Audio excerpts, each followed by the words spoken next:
Raji IPS அப்படின்னு சொல்லும்போது, இங்க எல்லாருமே அவ்வளோ ஹேப்பியா இருப்போம். பாரேன் அப்படின்னு சொல்லிட்டு இருப்பான் அவன் கதிரு.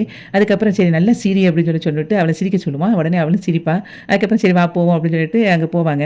அப்போ ஹால்ல எல்லாரும் இருக்கும்போது அவ அரசி சொல்லுவா, "நீங்க மட்டும் எல்லாரும் ஜாலியா போறீங்க. என்னைய எங்கேயும் கூட்டிட்டு போ மாட்டீங்க." அப்படின்னு சொல்லிட்டு இருக்கும்போதே, அதுக்கு வந்து ராஜி சொல்லுவா, "நான் ஐபிஎஸ் ஆன உடனே உன்ன எல்லா இடத்துக்கும் சுத்தி கூட்டிட்டு போறேன்." அப்படின்னு சொல்லி அவ சொல்லுவா. உடனே அதுக்கு மீனா சொல்லுவா, "நீ என்ன அரசியல்வாதி மாரி அது பாட்டுக்கு வாக்குறுதிகள் குடுத்துக்கிட்டே இருக்க." அப்படின்னு சொல்லி அவ சொல்லுவா. "இல்லக்கா, எனக்கு போஸ்டிங் போட்டா நான் எங்கனாலும் போகலாம்ல." அப்படின்னு சொல்லி அவ சொல்லிட்டுருப்பா. அப்ப வந்து கதிர் சொல்லுவான், "நீ பாரு, நீ கண்டிப்பா வந்து உனக்கு குன்னுக்குடிக்குள்ளே தான் போடுவாங்க. வேற எங்கேயும் உனக்கு போட மாட்டாங்க." அப்படின்னு கதிர் சொல்லிட்டுருப்பான். அப்போ வந்து செந்தில் சொல்லுவான், "எனக்கு மட்டும் மீனாவுக்கு இந்த நல்ல தொலைதூரத்தில வேற ஸ்டேட்ல போட்டாங்கன்னு நெனச்சுக்கோயேன், நான் பாட்டுக்கு ஜாலியா அங்க போய் உட்காந்துக்கிடுவேன்." அப்படின்னு சொல்லும்போது, மீனா உடனே சொல்லுவா, "நான் பார்க்குற வேலைக்கு உள்ளூர்ல அங்க இங்க தான் பக்கத்துல தூக்கி போடுவாங்களே ஒழிய, வேற ஸ்டேட்டுக்குலாம் போட மாட்டாங்க. அது தெரியுமா சாருக்கு?" அப்படின்னு சொல்லிட்டு அவ சொல்லுவா.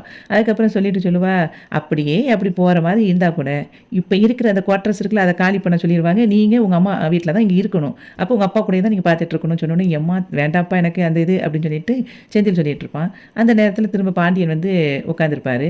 பாண்டியன் வந்து ராஜிகிட்ட கேட்பாரு, "ஏம்மா என்ன இன்னும் கிளம்பலையா?" அப்படின்னு சொல்லும்போது, "அத்தை மட்டும் இன்னும் வரல." அப்படின்னோனே, "அத்தை அப்பவே வந்து எல்லாத்தையும் பேக் பண்ணிட்டாளே, இன்னும் என்ன பண்ணிட்டு இருக்கா?" அப்படிங்கும்போது அவ ரூம விட்டு வெளிய வருவா கோமதி. உடனே கதிர் வந்து, "ஏம்மா கொண்டாங்க பேக்க." அப்படின்னு சொல்லிட்டு வாங்கிட்டு வச்சிருப்பான். அப்போ வந்து கோமதி சொல்லுவா, "ஏங்க எனக்கு போறதுக்கே மனசு இல்ல. நீங்க மாத்திரைலாம் ஒழுங்கா போட்டுருவீங்களா? நீங்க ஒழுங்கா சாப்பிடுவீங்களா?" அப்படின்னு சொல்லிட்டு பாண்டியன கேட்டுக்கிட்டே இருப்பா கோமதி. அப்போ வந்து அரசி சொல்லுவா, "நீ ரொம்ப இப்படி பேசிட்டு இருக்க. அப்ப வேணா பெசாட்ல இங்க இருக்கியா?" அப்படின்னு சொல்லி கேட்பா. அதுக்கு இல்லடி, நான் வந்து ஒரு நாளும் இந்த மாதிரி போகலைல 4, 5 நாளுன்னு சொல்லிட்டு, அது கொஞ்சம் கஷ்டமா இருக்கு." அப்படின்னு அவ சொல்லிட்டு இருப்பா. அப்போ அதுக்கப்புறம் அரசிகிட்ட சொல்லுவா, "அரசி இங்க பாரு, ஒழுங்கா நைட் ஆனா வந்து அந்த கேஸ் எல்லாம் ஆஃப் பண்ணியிருக்கியான்னு பார்த்துக்கோ." அப்படின்னு சொல்லி சொல்லுவா. அரசிட்ட சொல்லுவா, "இந்த பாரு கேஸ் எல்லாம் ஒழுங்கா ஆஃப் பண்ணியிருக்கியா இல்லையான்னு பார்த்துக்கோ." அப்படின்னு சொல்லி சொல்லுவா. அதுக்கப்புறம் வந்து இவன்ட்ட சொல்லுவா, செந்தில்ட்ட, "இங்க பாருடா, நீ பெசாட்ல குவார்டர்ஸ்ல இருக்காம இங்க வந்து இரு." அப்படின்னோனே, "ஏம்மா அப்பலாம் 5 நாள்லாம் வந்து குவார்டர்ஸ்லாம் அடைச்சு போட்டுலாம் வந்து இருக்க முடியாது. நான் அப்பப்ப வந்து பார்த்துக்கிறேன்." அப்படின்னு சொல்லி அவன் சொல்லுவான்.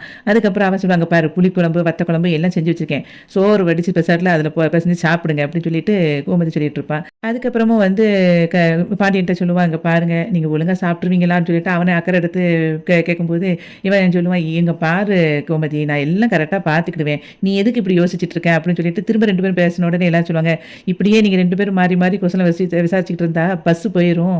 வாங்க போகலாம்." அப்படின்னு சொல்லிட்டு கிளம்பி போயிருவாங்க எல்லாரும்.